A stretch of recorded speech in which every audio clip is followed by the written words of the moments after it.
Good morning, my name is Sam Buzzline. Welcome to my YouTube channel. Yeah, it is October 11th, 2025, and this morning we're here on a Saturday.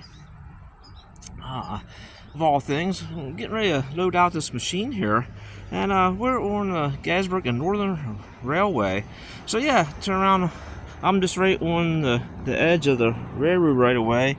Our property line, property of Now's Foods is right here, and the railroad right away is from the poles that direction. So yeah, I'm off the right away this morning, waiting on this load boy to show up to load this machine out. So with this machine, let me turn around.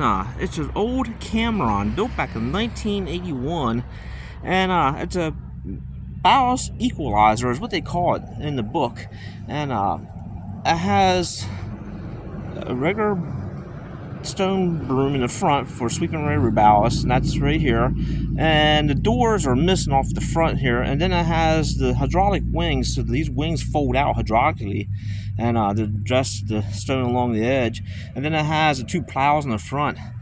Yes, it definitely is in tough condition looks wise, with regards to paint and windows and having no lights on it. It's been sidelined in the siding for a couple years now. So a little history on the machine. The machine showed up here when I worked here the first time at Gettysburg and Northern Railway, back in 2001. Yeah, 9/11 I was here.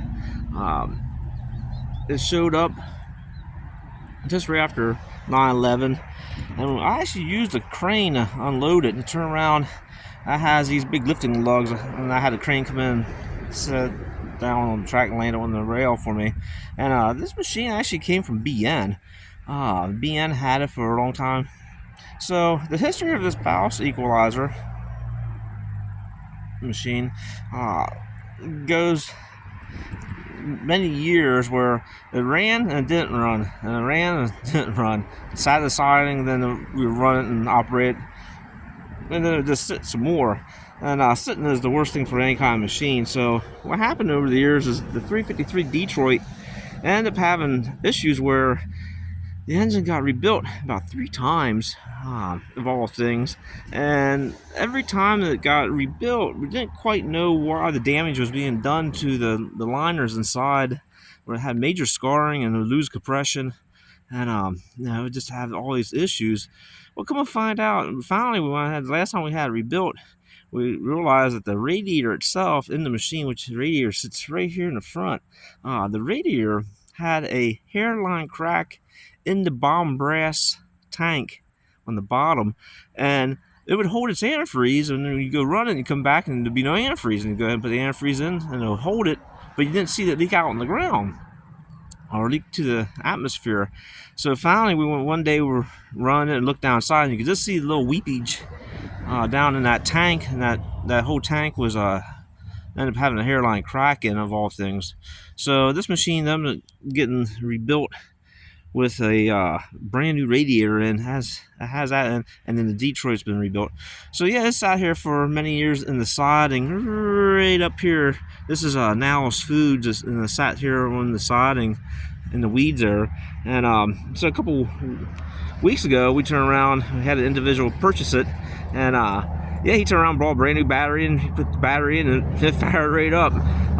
Now the reason why we stopped moving it around, it goes into neutral, and when it goes into neutral on the railroad track, that's no good. It just sits there and you can't go forward, you can't go reverse, and we're sort of chalking it up to where it might be in the Dodge gearbox in the bottom of the machine. They're known for breaking welds and breaking forks. So that's what we're sort of chalking up. But yeah, we turn around. I'm just glad that the machine is not getting scrapped, and is going to a new home down in Maryland. And yeah, this guy, he has several pieces of machinery, and he'll go ahead and paint it up and put new windows in it and make it FRA compliant to the 214 rules then. So yeah, I'm just glad it's saved and it has a new home. But what's nice about these smaller railroad pieces of equipment and being this older machine, like with that Detroit, we could still get parts for, being that kind of engine. And hydraulic cylinders you can still get parts yet for, and the pumps you can still get parts yet for. Now the drivetrain and the wheels and the differentials, yeah, they're really getting hard to get parts for. But what's nice about it is this is being a small ballast regulator. It's easy to get moved around the countryside on a tractor trailer with no problem. Yeah, so I'm just glad that it's finally leaving the property and it's going to a different railroad, and the gentleman, he's going to go ahead and restore it, and he'll put it back in service for sure. And yeah, it'll be a good little machine for him then. All right, I just want to appreciate everybody watching my YouTube channel, and we'll see you on the next good round. Have a good day.